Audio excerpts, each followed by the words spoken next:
Welcome back. Now, Skoda has gone ahead and given the Rapid a mid-life upgrade with refurbished interiors and an all-new transmission. Here's Abhishek Singh with the Skoda Rapid Black Edition.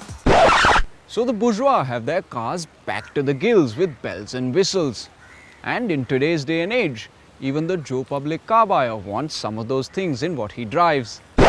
So the good folks at Skoda Auto decided to take your garden variety sedan and make it look like this. Brings a smile to the face, doesn't it? Say hello, dear viewer, to the 2014 Skoda Rapid Black Edition. Now this car looks like a dream. Yes, it's a breakaway from what the customer Skoda had in mind for the Rapid would like, but it's pretty nonetheless. The Black Edition is offered only in the Elegance variant and it costs an extra 20 grand. It comes with blackened projector headlamps and fog lamps. The grille too is finished in black, as are the ORVMs and alloy wheels. There is also the option of going in for a blackened roof and black side foils from the dealer.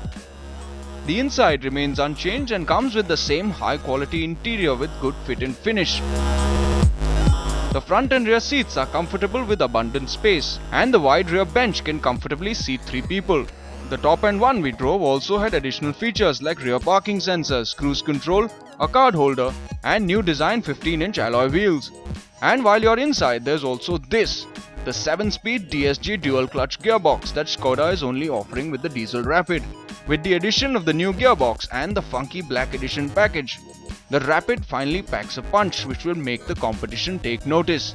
Not to mention the Joe Public car buyer who wants bells and whistles in his car. Enough banter, let's drive.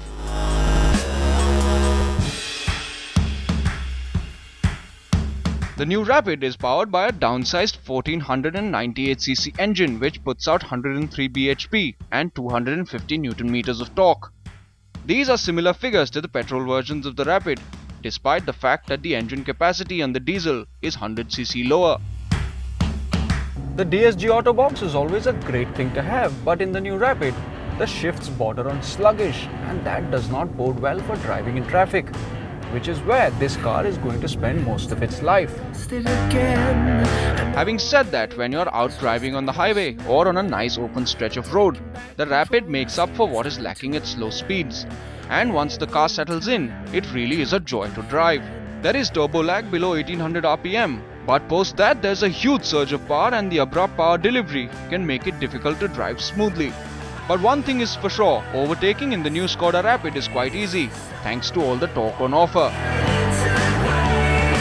The suspension setup on the 2014 Rapid is retained from the outgoing version, which means that the ride is comfortable and has good all-round stability, which makes it great for long-distance cruising as well.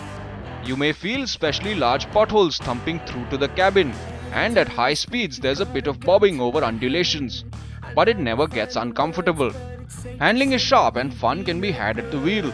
The light but precise steering gives you a lot of confidence, but that must not be allowed to go unchecked. The fuel tank of the new Rapid has a capacity of 55 litres, and when Skoda briefed us about this car earlier this morning, they told us that if driven efficiently, this car can do 1000 kilometers on a full tank of gas. And we've given you the fun fact. You can do the math. Just kidding, I'd be out of a job if we didn't do the math for you. Especially this kind.